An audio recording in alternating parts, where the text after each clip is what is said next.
Today's guest on the For Your Success podcast is going to teach us how she helps busy communicators and leaders with project management and problem solving skills.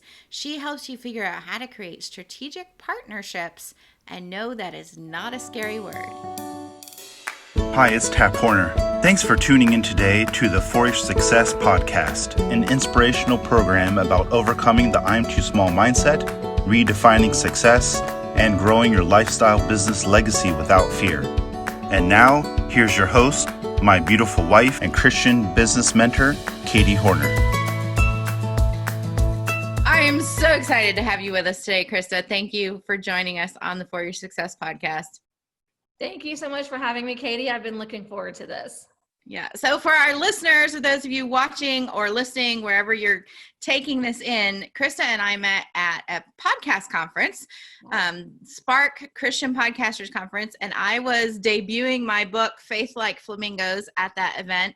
And just an amazing, amazing event. I met so many awesome people doing amazing work. And one of them is Christa. And we had been friends online before, but we actually got to meet in person at that event. And it's really cool to be connecting again and sharing you with my people and the great work that you do.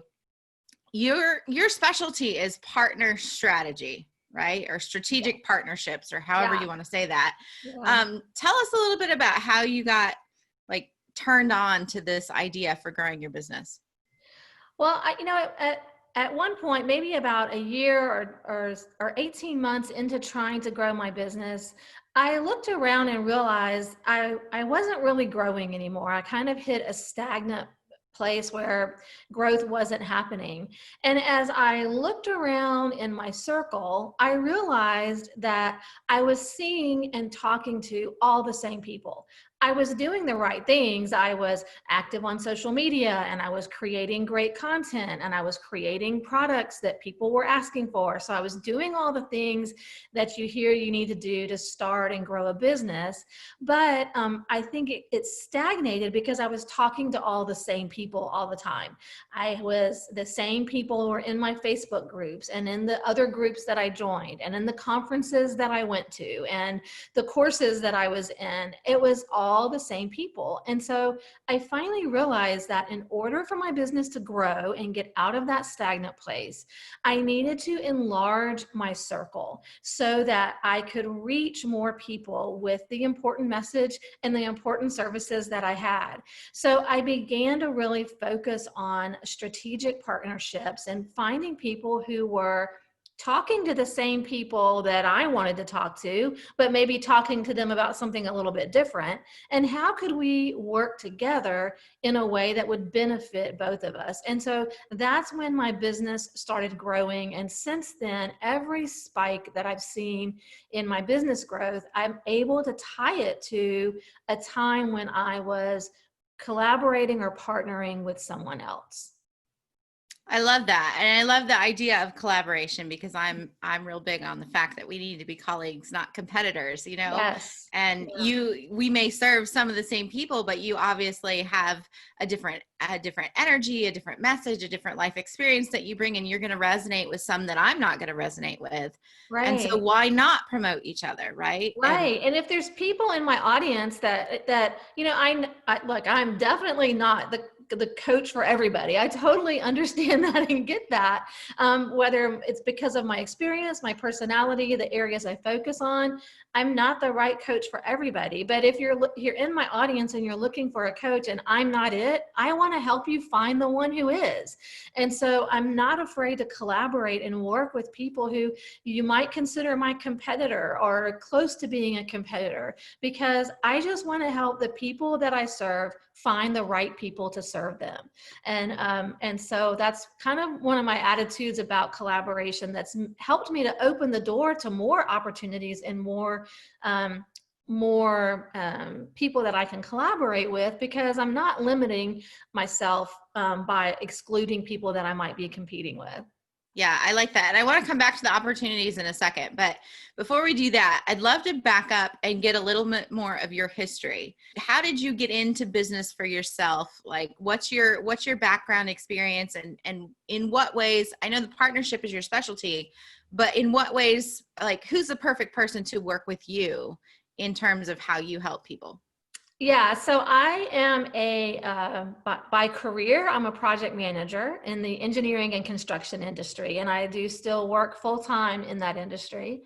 And then several years ago, as I was kind of in a career crisis and I was heading into my empty nester years, I was serving as a volunteer in Proverbs 31 Ministries online Bible studies. And what I saw there, as I was working with my teammates, I saw lots of women that God had given wild, crazy, audacious dreams and plans to do things for Him, but they sometimes were paralyzed by all of the options and all the ideas, and it was just a big, messy blob in their mind. And in my mind, I thought of it like a project. It was like step 1, 2, 3, 4. And so I found that God was able to use the gifts and talents I had learned as a project manager to serve His girls who communicate and lead in ministry and business, to help them take those big, messy ideas, put some structure and some accountability around them so that they can make progress. So my ideal person that I want to serve is, a woman who is overwhelmed by the great big idea that God's given her, and help her put some structure around it, and then help her create a plan, and then hold her accountable to do those things that she's committed to do to fulfill what God's called from her. That's awesome. That's awesome. And do you have some examples or some stories of people that you've worked with or things that you've helped them do? I love that it's the ripple effect, Yeah, and the Lord on top of your business, Yeah. or your regular work, the Right. Lord's giving you this other business of ministry to ministry people. I'd love to hear some of their stories. Yeah, I worked last year with a friend named Janet, who I met at a conference. I met her at the She Speaks conference. She ends up living very close by to me, and so she had always wanted to write a book, and so I started working with her to self-publish a book of devotions. And because of the different relationships that I had created, I was able to connect her with somebody who could help her with the self-publishing part. And we were able to connect her with someone who could help with the graphic design part, and connect her with someone who could help with the marketing part.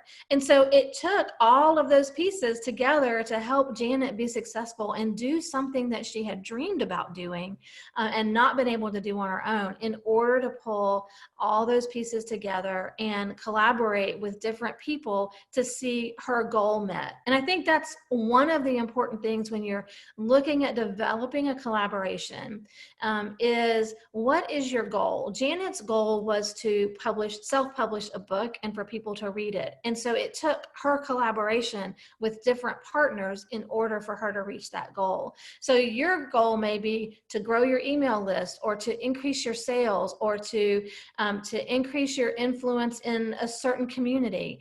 And so as you're looking at the collaboration activities that'll help you reach those goals, it's really important to zone in on those goals and know which partnerships are going to feed into those goals. It's not all about just doing stuff, as you know, and as you coach all the time. It's about having a target and then working your methods to meet the target, not just working some stuff and hoping you get there. Right. I know. My friend Dan says hope is not a marketing plan. No, right? it is not. And right? being busy is not a marketing plan either. We've got to be busy doing the things that line up with our goals and get us closer to them. Right. Yeah, that's awesome. So what would you say to someone who, you mentioned email growth, and you mentioned increase in sales. Obviously, we all want more of that. What would you say to someone who thinks that maybe partnership is a way for them to either grow their email or to grow their sales? How do they begin to look for these partners?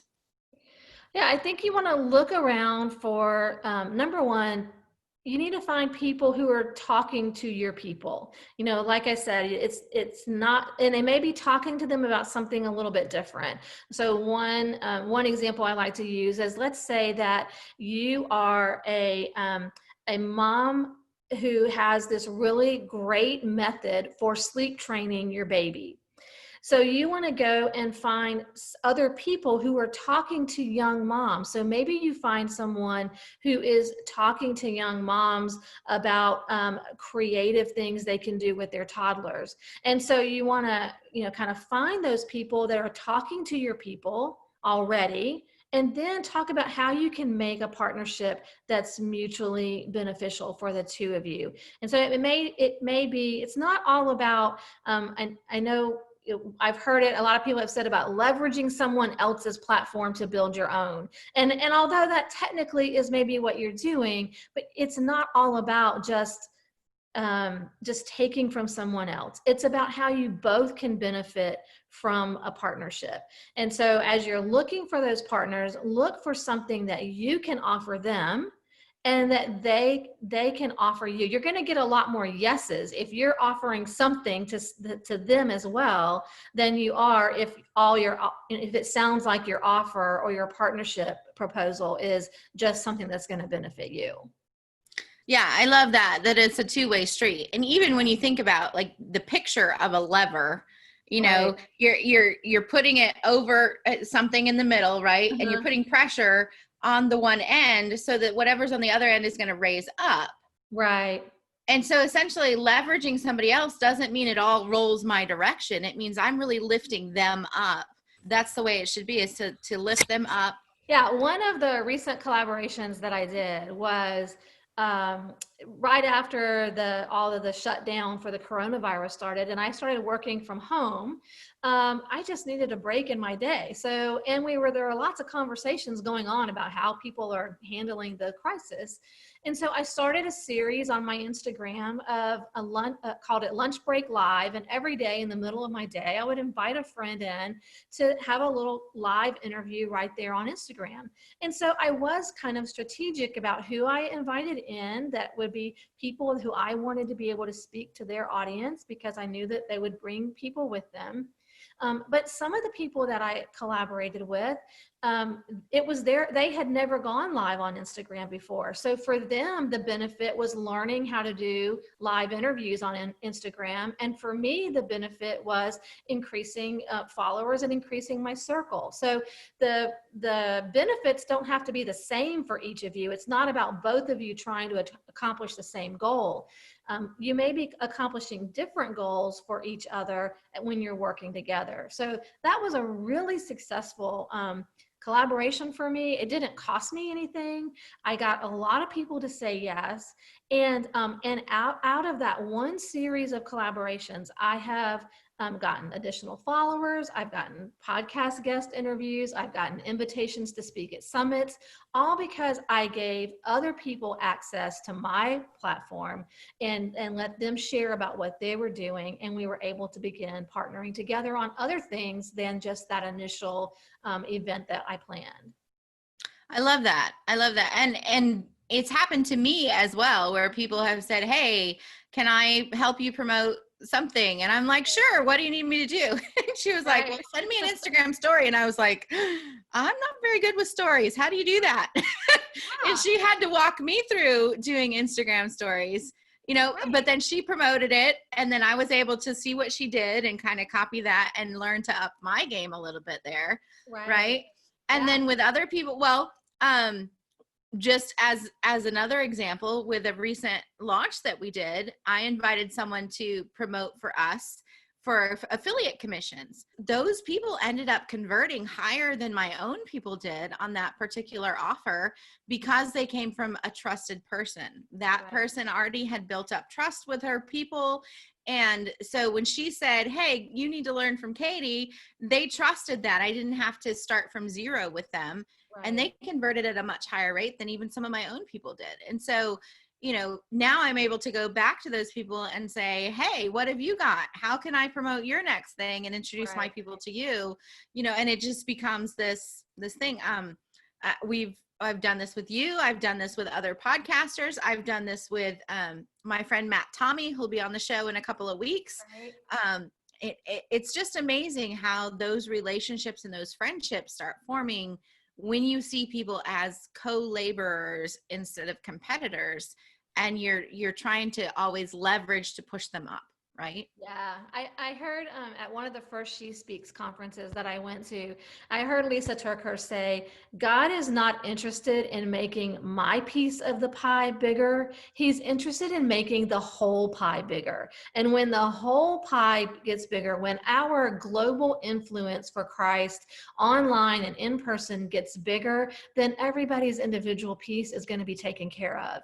And so I've always thought about that. My goal is not just to make my little piece bigger, it's to make the whole pie bigger. Let's all get better. Let's all get better together, because that's the way that our reach and our impact for Christ grows. I mean, getting back down to it, that's our basic desire, is for our reach and for our impact for Christ to go, for God to get the glory, for people to grow closer to him, to people to be able to see the transformation that he makes in their life in whatever area they're working on, whether that transformation for you looks like a new business that lets you quit your job, or that transformation means getting your baby to sleep a little bit better so you can get a good night's rest, right? All of those transformations are important, and they're all part of the work that God wants to do in our lives. And I love how the collaboration allows us to have a little piece in somebody else being complete to fulfill their purpose. Yes. Right. Yeah, that's the fun part. Yeah. So exciting. So exciting. Awesome. So give us a 1, 2, 3 step. How would we get started? Something simple that people could take away today and say, I learned to do this, that's going to help me create a relationship with a potential partner. I think the first thing, like we said, was to have a goal of what do you want to achieve by having a partnership. Number 2, go out and look to see who is speaking to your people.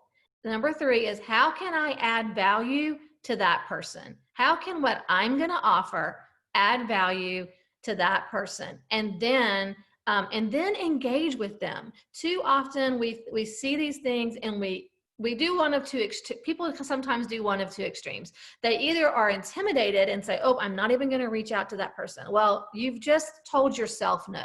It's not your job to tell yourself no. It's their job to tell you no if a no is the right answer, right? So you've taken that opportunity away from them, right? Or sometimes we just barrel in and say, here I am, and here, come do this thing with me, right? So I think instead of just either of those extremes, just start working, start engaging, start being part of what they're doing, be part of their audience, promote what they're doing, and let them already see before they get that first email from you asking to collaborate. Let them see that you care about their audience, that you care about what they're doing. And then when you do make that pitch, it will go, your chances of getting that yes will be a lot higher, because you've put in the work to create a relationship, not to create just a transaction. Awesome. Thank you so much. It's been so fun talking to you today. You guys if you're listening, if you're watching this, obviously we want you to subscribe, and we'd love to hear your thoughts on what Christa has shared. And if you want to connect with her, you're going to go over to doanewthing.com, and she has a free masterclass coming up where she's going to be teaching more in depth a lot of these things that she shared today, and giving you even more information about how to strategically look for and create those relationships and those partnerships that can help you grow your business. So to get in on that masterclass, you want to head on over to doanewthing.com/for-your-success, all one word. Okay. And we'll also have that link in the show notes. So don't worry about jotting it down. You can come back and click the link from the show notes. You don't want to miss that masterclass. What Christa teaches is amazing, and it works in real time. And so I'm planning to be there, and I hope that you will join us at that class and really be able to get something that's going to help you grow this business by collaborating with those who also serve your people. So thank you, Christa, for being here today. It's been a pleasure. Thank you so much, Katie. I've really enjoyed our conversation, and look forward to seeing you and all your friends at the masterclass. Thank you. I want to honor you for taking time to invest in yourself and your business by listening in today. The For Your Success podcast is brought to you by Katie Hornor of handprintlegacy.com. Wherever you're listening, please leave us a comment or review. For show notes and links to the resources mentioned in today's episode, visit www.foryoursuccesspodcast.com. And remember, your message matters.